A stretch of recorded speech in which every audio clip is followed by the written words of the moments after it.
കേരളത്തിലെ ചർച്ച യാ ഇബാദുള്ളയല്ല. കേരളത്തിലെ ചർച്ച യാ ഇബാദുള്ളയല്ല. കാരണം ഇത് എഴുതിയ ജബ്ബാർ മൗലവി യാ ഇബാദുള്ള പറഞ്ഞിട്ടില്ല. ഇതെഴുതിയ ജബ്ബാർ മൗലവി യാ ഇബാദുള്ള ദുർബലമാണെന്നാണ് പറഞ്ഞത്. യാ ഇബാദുള്ളയല്ല ചർച്ച, മറിച്ച് ഈ പ്രത്യേകമാക്കി വിളിക്കലാണ്. യാ ഇബാദുള്ളയെ പറ്റി പണ്ഡിതന്മാർ പലരും പറഞ്ഞിട്ടുണ്ടാവും. യാ ഇബാദുള്ളയെ പറ്റി ഒന്നെന്താ വെച്ചാൽ യാ ഇബാദുള്ള എല്ലാ ചർച്ച. ഇപ്പൊ നമുക്ക് ബോധം വന്നു. ഇതെന്താ അറിയെങ്കിൽ നമ്മളെ ഇതേ പ്രസംഗിച്ച ഊക്കിൽ പ്രസംഗിക്കാണ്ടല്ലോ മുമ്പ് ചെയ്തത് 26/12/2011 നടന്ന കേരള ജമിയത്തുൽ ഉലമയുടെ ദൗറ നിർദ്ദേശപ്രകാരം ജിന്നിനോടുള്ള സഹായതേട്ടം എന്ന വിഷയവുമായി ബന്ധപ്പെട്ട് ഞങ്ങൾ നടത്തിയ പഠനത്തിൽ കണ്ടെത്തിയ കാര്യങ്ങൾ ദൗറയുടെ മുമ്പാകെ സമർപ്പിക്കുന്നു. 3 വിഷയങ്ങൾ. മൂന്നാമത്തെ വിഷയം എന്താ? യാ ഇബാദല്ല ഐനു എന്ന ഹദീസും അതിനെക്കുറിച്ച് പണ്ഡിതന്മാർ പ്രകടിപ്പിച്ച അഭിപ്രായങ്ങളും. യാ ഇബാദല്ല ഇപ്പൊ ചർച്ച അല്ലല്ലോ. അവിടെ എപ്പോഴും പോയത് ഇപ്പൊ ചർച്ച? നിങ്ങളിവിടെ 2000 വിസ്തുണ്ടാണെന്ന് എത്രയും മുമ്പാണ് 2011 KJUവിന്റെ മുമ്പാകെ ദൗറയുടെ മുമ്പാകെ അവതരിപ്പിച്ച പ്രബന്ധത്തിൽ യാ ഇബാദല്ല ഉണ്ടോല്ലേ? ഉണ്ട്. ഞാൻ വെല്ലുവിളിക്കുന്നു അനീഫ് കായക്കൊടിയോട്, അന്ന് നിങ്ങൾ ഇത് നിങ്ങൾക്ക് വായിക്കാൻ തയ്യാറുണ്ടോന്ന്. എന്താ നിങ്ങൾ യാ ഇബാദലിനെ പറ്റിയത്? ഇതാ കേട്ടോളൂ. യാ ഇബാദ് എന്ന ഹദീസിന്റെ സനദിനെ കുറിച്ചുള്ള ദീർഘമായ ചർച്ചയ്ക്കൂടെ മുതിരുന്നില്ല. ഈ ഹദീസ് ദുർബലമാണെന്ന് ഭൂരിപക്ഷം പണ്ഡിതന്മാർ അഭിപ്രായപ്പെടുന്നുണ്ട്. സൂക്ഷ്മ പഠനത്തിന് ശൈഖ് നാസിറുദ്ദീൻ അൽബാനി സിൽസിലത്തുൽ ഹദീസ് വായിക്കുക. ഈ ശരിക്ക് കേട്ടോളിട്ടോ, ഇതിലൊക്കെ പെട്ടുപോയ കേന്നന്മാർ ശരിക്കും ശ്രദ്ധിച്ചോളൂ. ഈ നേതാക്കന്മാരെ ഒച്ചയും വെല്ലുവിളിയും കണ്ടിട്ട് തെറ്റിദ്ധരിക്കണ്ട. ഇതൊക്കെ പച്ച നുണ പറയാണ്. നീ കേട്ടോളൂ.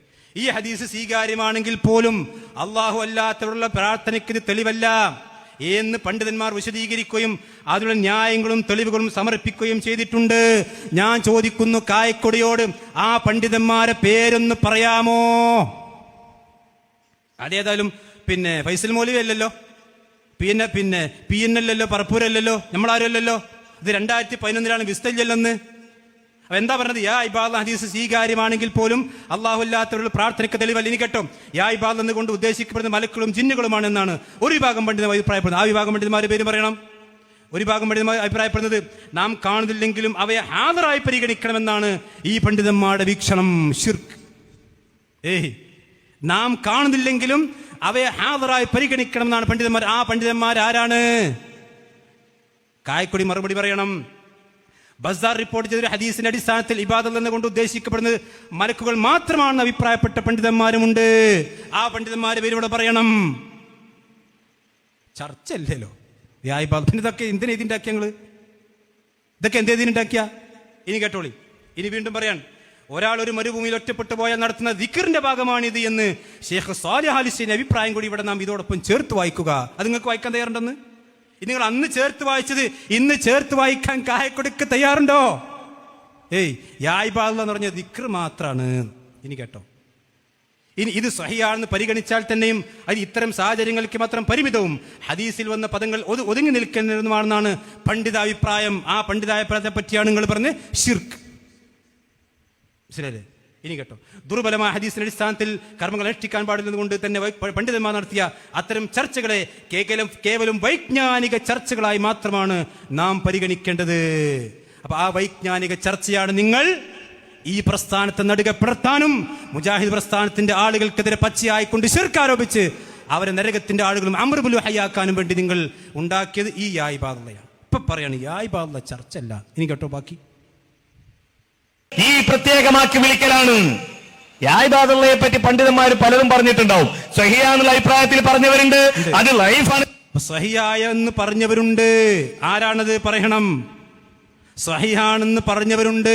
ഞാൻ ചോദിക്കുന്നു, സ്വഹിയാണെങ്കിൽ നിങ്ങൾ പറഞ്ഞല്ലോ, സ്വഹിയാണെങ്കിൽ വിജനപ്രദേശത്ത് വെച്ചുകൊണ്ട് യാ ഇബാദുള്ള എന്ന് വിളിക്കാമോ? യാ ഇബാദുള്ള വിളിച്ചാൽ ശിർക്കാകുമോ? കായക്കൊടി മറുപടി പറയണം. ബാക്കി യാ ഇബാദുള്ളയെ പറ്റി പണ്ഡിതന്മാർ പലരും പറഞ്ഞിട്ടുണ്ടാവും. സ്വഹിയാന്നുള്ള അഭിപ്രായത്തിൽ പറഞ്ഞവരുണ്ട്, അത് ലൈഫാണെന്നുള്ള അഭിപ്രായത്തിൽ പറഞ്ഞവരുണ്ട്, മറ്റേ ഹദീസുകൾ കൂട്ടിച്ചേർത്ത് പറഞ്ഞവരുണ്ട്. അതല്ല ഇവിടെ ചർച്ച. ചർച്ച അവിടെ തന്നെയാണ്. അവിടെ തന്നെയാണ് ചർച്ച. അവിടെ തന്നെയാണ്. എവിടേക്കാണ് പായണത്? അവിടെ തന്നെ. നിങ്ങൾക്കിപ്പോ യാ ഇബാദുള്ള ഇപ്പൊ വല്ലാണ്ട് ഊരിയിട്ട് നിങ്ങൾക്കിപ്പോ ഇസ്തിആനത്ത് പിന്നൊക്കെ ചാടണം. അത് അവിടെ നിന്നോട്ടെ കായക്കൊടി. യാ ഇബാദുള്ള നിങ്ങൾക്ക് എന്താ അത്ര വലിയ ഇടങ്ങേറ്? നിങ്ങൾക്ക് ഇത് നിങ്ങൾ എഴുതിണ്ടാക്കിയതല്ലേ? ഈ എഴുതി ഉണ്ടാക്കിയത് ഇപ്പോൾ നിങ്ങൾക്ക് പറയാൻ ധൈര്യമുണ്ടോ?